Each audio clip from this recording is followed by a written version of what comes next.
नमस्कार मित्रों, आप सभी का स्वागत है परीक्षा दृष्टि चैनल में। जैसे कि हम लोग देख रहे हैं कि पीसीएस के एक के बाद एक स्ट्रेटजिकल वीडियो आ रहे हैं आप लोगों के पास, ठीक है। उसी सीरीज में हम लोग आगे बढ़ते हुए आज हम लोग 2014 से लेकर 2020 तक जो पेपर हुए हैं उनका मूल्यांकन करेंगे कि कहां से कितने प्रश्न आप लोगों के पूछे गए हैं, और यह भी देखेंगे कि 2021 में कहां से कितने प्रश्न आने की संभावना बन रही है, क्योंकि इन्हीं के मूल्यांकन के आधार पर ही हम ये मूल्यांकन कर सकते हैं कि हमारे प्रश्न कैसे और कहां से आने की एक संभावना बनती है, ठीक है। तो हम लोग चलते हैं, देखते हैं अपने 2014 से कि 14 में इतिहास में कितने प्रश्न आए थे। तो 2014 में यदि देखते हैं हम लोग, तो 2014 में इतिहास विषय से आपके प्रश्न आए थे केवल 28 प्रश्न। यहां देखें तो 28 प्रश्न आपके इतिहास विषय में 2014 से आए थे। 2015 में वहीं पर ये देखिए तुरंत रेशियो 28 से घटा है, यहां पर -7 हुआ है और यहां पर 21 आया है। जैसे ही 21 आया तो एक प्लस हुआ, मतलब कि जब ज्यादा क्वेश्चन आएंगे तो माइनस होता है और जब कम प्रश्न आ रहे हैं तो वहां पर जुड़ रहा है लगातार। तो 2016 में 22, 17 में 22, 18 में 23 और 19 में 24, और देखिए 20 में फिर से साइंस जो हिस्ट्री का पार्ट था फिर से 21 प्रश्न आ गए। तो अब यहां पर अनुमान यदि हम लगाएं कि हिस्ट्री में या इतिहास में आपके कितने प्रश्न आ सकते हैं, पुनः जो संभावित प्रश्न होंगे, तो यदि हम अनुमान लगाते हैं तो यहां से 20 से लेके मैं 25 प्रश्नों का अनुमान लगा रहा हूं कि 20 से 25 प्रश्न ही यहां से प्रश्न आपसे पूछे जा सकते हैं इतिहास विषय से। भूगोल की बात करें, जो सबसे बड़ा लीड कर रहा है आपका सब्जेक्ट्स में, तो वहां पर भूगोल लीड कर रहा है, क्योंकि बहुत से डाइवर्सिटी इसमें बहुत ज्यादा है और बहुत ज्यादा एक साथ इसके साथ कहते हैं कि एक एक पॉइंट बाय पॉइंट से क्वेश्चन इसके बन जा रहे हैं, इसलिए इससे ज्यादा क्वेश्चन हर वर्ष आता है।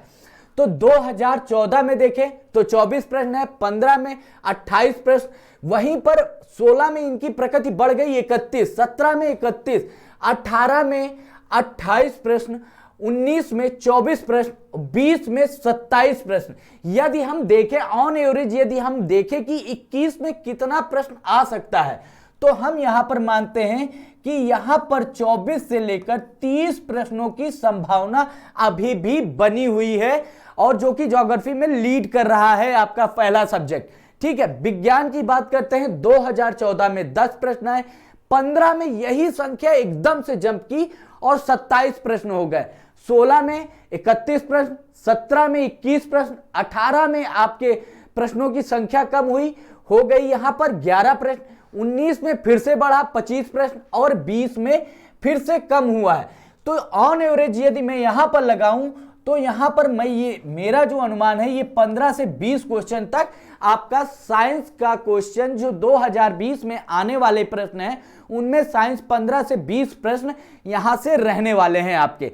राज्य व्यवस्था की यदि हम बात करते हैं तो राज्य व्यवस्था 2014 में आपके 18 प्रश्न, 15 में 22 प्रश्न, 16 में वहीं 21 प्रश्न हुए, और 17 में और 18 में 15 और 18 प्रश्न। यदि हम देखें 17 में 18 प्रश्न हुए और 18 में 15 प्रश्न हो गए, प्रकृति क्या हुई, यहां पर डाउन हुई। फिर 19 में ये उठा, फिर 20 में आपके 21 प्रश्न पूछे गए। यदि अब अनुमान लगाया जाएगा तो यहां पर जो अनुमान आएगा वो लगभग 17 से 22 प्रश्नों का अनुमानित अनुमान है कि 17 से 22 प्रश्न एक लेवल तक आ सकते हैं 2021 में, ठीक है। अब यहां पर बात आती है इकोनॉमिक्स की। इकोनॉमिक्स में आपके 2014 में यदि आप देखते हैं 9 प्रश्न आए थे, और एक चीज याद रख लीजिएगा कि जो ये हमने एनालिसिस की है, ये मैंने core geography, core history, core economics की मैं बात कर रहा हूं। ये याद रखने वाला पॉइंट है, यहां पर करंट नहीं अपडेट किया है मैंने, आपका करंट का करंट में जोड़ा है। यहां पर कोर इकोनॉमिक्स से प्रश्न कितने आए हैं वो हमने आपको यहां पर जोड़ के दिए हैं, ठीक है। तो इसमें कंफ्यूज मत होइएगा कि ये कोर इकोनॉमिक्स में आपके 9 प्रश्न आए थे, 2015 में 5 प्रश्न आए हैं, 16 में 11 प्रश्न आए हैं, 17 में यदि देखते हैं तो फिर से कम हुआ है और आपके प्रश्न हो गए हैं 7। 18 में देखते हैं आप तो यही प्रश्नों की प्रकृति क्या हो गई, 4 हो गई।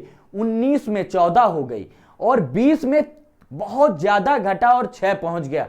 तो यहां पर जो अनुमानित अनुमान आएगा, जो कोर इकोनॉमिक्स से प्रश्न आएंगे, वो 5 से 10 प्रश्न होंगे, इससे ज्यादा संभावना नहीं है इकोनॉमिक्स से आने की। और बहुत सिलेक्टेड टॉपिक है, वहीं से आपको पढ़ना है। ये चीज याद रखिएगा कि कहां से आपको पढ़ना है, कितना पढ़ना है।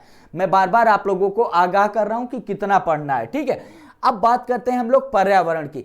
हम लोगों को हमेशा लगता है, मैंने कहा ये कोर है, जितने भी करंट के हैं और जो उनसे रिलेटेड हैं उनको हमने जीके और करंट में ऐड किया है। तो कोर की बात करें तो पर्यावरण में 15 प्रश्न है, 15 में 13 प्रश्न है, 16 में 8 प्रश्न है, 17 में 15 प्रश्न, 18 में सबसे ज्यादा लीड किया है। इसने क्या किया है, इन्वायरमेंट में 20 प्रश्न आए हैं, 19 में आपके 16 हैं, 20 में 7 प्रश्न आए और जो 21 में आने वाले प्रश्नों की संख्या है वो लगभग 10 से 12 होने वाली है। क्योंकि जो प्रकृति देख रहे हैं हम लोग, जब कम होता है सबसे, उसी समय सबसे ज्यादा बढ़ा। यहां पर सबसे कम हुआ है, ठीक है। यहां पर क्या हो गया, 15 क्वेश्चन गए। अब इस बार क्या हुआ है, 7 क्वेश्चन हुआ है, तो संभावना है 10 से 12 प्रश्नों की, ठीक है। करंट अफेयर्स की बात करते हैं तो करंट में आपके 2014 में 30 प्रश्न, 15 में 21, 16 में 21, 17 में 20, 18 में 20, 19 में 20 और 20 में आपके 23 प्रश्न आए थे।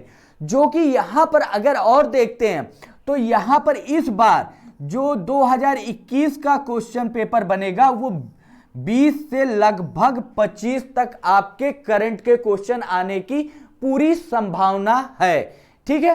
कितने, 20 से 25 क्वेश्चन की संभावना है, ठीक। यूपी स्पेशल बहुत ज्यादा प्रश्न नहीं पूछा जाता है, यह चीज आप लोगों को पता है। 2015 अगर 14 की बात करते हैं तो 2014 में 3 प्रश्न आए, 15 में 1 प्रश्न आया, 16 में 3 प्रश्न आ रहे हैं, 17 में 1 प्रश्न, 18 में 0 कर दिया, 19 में फिर से 2 प्रश्न और 20 में आपके 6 प्रश्न पूछे गए हैं, ठीक है। अब 6 प्रश्नों के साथ साथ योजनाएं नहीं ऐड हैं इसमें, ठीक। यहां पर 6 प्रश्नों के साथ यदि हम बात करें तो यहां से आपके 8 प्रश्नों तक के आने की संभावना बन रही है। क्योंकि यूपी गवर्नमेंट ने 2020 में लॉकडाउन के टाइम में बहुत तगड़े काम किए, हो सकता है मे बी यहां से प्रश्न इस बार बनाए जाएं, ठीक है। अब बात करते हैं मिश्रित प्रश्नों की। तो मिश्रित प्रश्नों की संख्या जो हुई 2014 में, आप देख रहे हैं 9 प्रश्न आ गए, तुरंत ही 10 में ये प्रश्नों की संख्या बढ़ी, 10 हुए, 15 में, ठीक। 16 में यदि आप देखते हैं तो 9 प्रश्न, 17 में 5 प्रश्न, 18 में क्या हुआ, यहां पर 16 मिश्रित प्रश्न आपसे पूछे गए, 19 में आपसे 5 प्रश्न और 20 में 10 प्रश्न। तो जो मेरा अनुमान है कि मिश्रित प्रश्नों की संख्या इस बार बढ़नी चाहिए, लगभग 7 से 15 के बीच में यह संख्या हो सकती है मिश्रित प्रश्नों की, ठीक है। योजनाओं की बात करते हैं तो योजनाएं जो 2020 से आ रही हैं उसमें संख्या योजनाओं की धीरे धीरे ग्रोथ होनी है, ठीक, जो मेरा अनुमान है, ठीक। 2014 में आप देख रहे हैं 4 योजना के प्रश्न है, 2015 में 2 प्रश्न है, 16 में 0 हो गया, 17 में योजना से आपके सबसे ज्यादा प्रश्न पूछे गए हैं 10 प्रश्न, 18 में 1 प्रश्न, 19 में नील हुआ, 20 में फिर 5 प्रश्न आए। तो योजनाओं का जो 2021 का प्रश्न होगा वो 1 से लेकर 8 प्रश्न आपके योजना से संबंधित प्रश्न आने वाले हैं, ठीक। तो इस तरह से आप किसी भी चीज का जब भी मूल्यांकन करें तो एक क्वेश्चन पेपर का पूरा पैटर्न सेट करें और फिर देखिए कि कहां से क्वेश्चन अप एंड डाउन होते हैं और कौन सा सब्जेक्ट आपके लिए इंपॉर्टेंट है, ठीक। जीएस और ऑप्शनल दोनों के पैटर्न को सेट करिए और चीजों का मूल्यांकन करिए कौन सा आपको ऑप्शनल भी लेना पड़ेगा, ठीक। इन सब चीजें आयाम को देखते हुए हम लोग चल रहे हैं। आप लोगों के लिए जितनी मदद हो सकती है हम लोग कर रहे हैं। परीक्षा दृष्टि की तरफ से आप लोगों को आज गणतंत्र दिवस की हार्दिक शुभकामनाएं, ठीक है। चलिए अब मिलते हैं आप लोगों से नेक्स्ट क्लास पे। Thank you.